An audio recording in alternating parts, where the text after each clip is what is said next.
అందరికీ నమస్కారం. నేను మీ రాజా. ఈరోజు మన రెసిపీ వచ్చేసి ఒక మంచి బ్రేక్ఫాస్ట్ రెసిపీ చూపిస్తున్నానండి. Healthy breakfast recipe. అన్నీ ఇంట్లో ఉన్న వాటితోనే చూపిస్తున్నాను.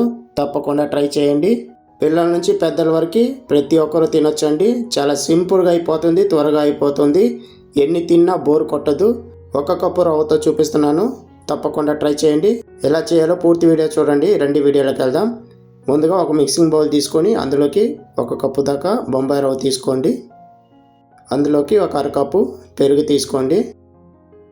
ఒక కప్పు దాకా వాటర్ పోసుకొని బాగా మిక్స్ చేసుకొని ఒక 10 నిమిషాల పాటు నానబెట్టుకున్నట్లయితే పెరుగులో రవ్వ అంతా బాగా నానిపోతుంది.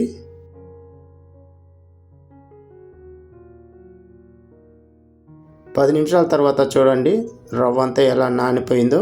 మొత్తం నీళ్ళన్నీ రవ్వ అంతా బాగా పీల్చుకునింది. ఇప్పుడు దీన్ని ఒక మిక్సింగ్ జార్ తీసుకొని మొత్తం అందులో వేసుకొని ఇందులోకి తోలు ఒలిచినట్టు ఒక బంగాళదుంపల్ని తీసుకొని కట్ చేసి వేసుకోండి.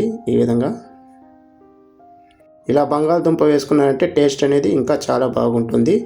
ఇప్పుడు ఇదంతా మెత్తని పేస్ట్ లాగా చేసుకోవాలి. చూడండి ఈ విధంగా పేస్ట్ చేసి పెట్టుకోవాలి. పేస్ట్ చేసి పెట్టుకున్న దాన్ని ఒక మిక్సింగ్ బౌల్లో మార్చుకొని ఇందులోకి ఒక తాలింపు అనేది మనం రెడీ చేసుకుందాం.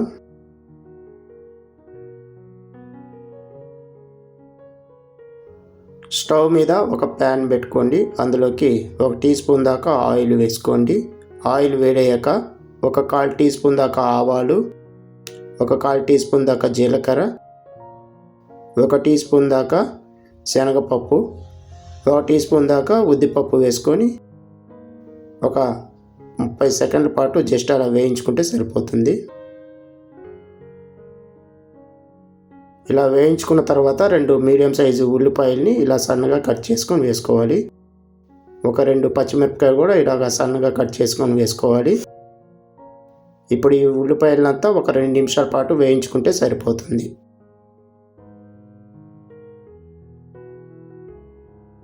ఇలా వేయించుకున్న తర్వాత ఇందులోకి ఒక 1/4 టీ స్పూన్ పసుపు పొడి, ఒక 1/4 టీ స్పూన్ కారం పొడి, ఒక 1/4 టీ స్పూన్ దంచుకున్న మిరియాల పొడి వేసుకొని అంతా ఒకసారి బాగా మిక్స్ చేసుకోవాలి.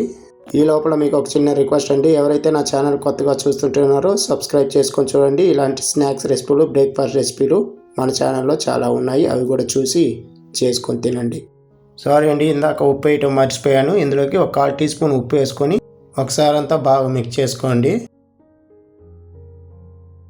ఇలా మిక్స్ చేసుకున్న తర్వాత ఆఖరిగా కొంచెం కొత్తిమీరకు తురుముకొని వేసుకొని స్టవ్ ఆఫ్ చేసుకొని ఇది తీసుకొని పోయి మనము పిండిలో వేసుకోవటమే. ఫ్రై చేసి పెట్టుకున్న తాలింపు మొత్తము పిండిలో వేసుకోవాలి. అలాగే 2 క్యారెట్ని ఇలా సన్నగా తురుముకొని వేసుకోండి.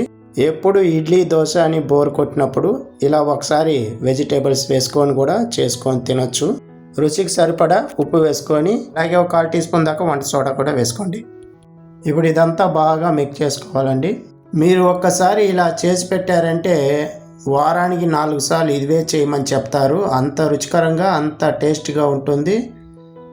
పిల్లలకు కూడా ఇలా హెల్తీగా చేసి పెట్టండి. వాళ్ళు కడుపు నిండా తిని పుష్టిగా ఉంటారు. ఇక్కడ పిండి వచ్చేసి కొంచెం లూజ్గా ఉంది కాబట్టి ఇందులోకి ఒక 2 టేబుల్ స్పూన్ దాకా గోధుమ పిండి వేసుకోండి.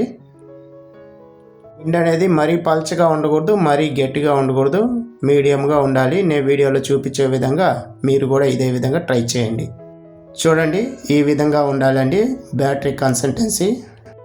ఇప్పుడు స్టవ్ మీద ఒక చిన్న కడాయి పెట్టుకొని ఒక 2 టేబుల్ స్పూన్ దాకా ఆయిల్ వేసుకొని ఆయిల్ వేడయ్యాక ఒక 2 గరిటెల దాకా పిండి అనేది వేసుకోండి. మంట వచ్చేసి సన్న మంట మీదే కుక్ చేసుకోవాలి. మూత పెట్టుకుని ఒక 2 నిమిషాల పాటు కుక్ చేసుకుంటే సరిపోతుంది. 2 నిమిషాల తర్వాత రెండో వైపు కూడా తిప్పుకొని సేమ్ ఇదే ప్రాసెస్లో 2 నిమిషాల పాటు మూత పెట్టుకొని కుక్ చేసుకో. ఇంతేనండి, చాలా సింపుల్గా, ఈజీగా బన్ను దోశలాగా ఇలా చేసి పెట్టారంటే చాలా ఇష్టంగా తింటారు. మీరు కూడా ఇంట్లో ట్రై చేసి మీకు ఎలా వచ్చిందో ఫీడ్బ్యాక్ నాకు చెప్పండి. ఈ వీడియో మీకు నచ్చినట్లయితే లైక్ చేయండి, షేర్ చేయండి, కామెంట్ చేయండి. మరిన్ని వీడియోస్ కోసం నా ఛానల్ సబ్స్క్రైబ్ చేసి పెట్టుకోండి. ఇలాంటి మంచి వీడియోలు చేసి పెడతాను. ఈ వీడియో పైన మీ అభిప్రాయం చెప్పండి. అలాగే ఏమైనా డౌట్ ఉన్నట్టయితే నన్ను అడగండి, తప్పకుండా రిప్లై ఇస్తాను. మళ్ళీ వీడియోలో కలుద్దాం. ధన్యవాదాలు.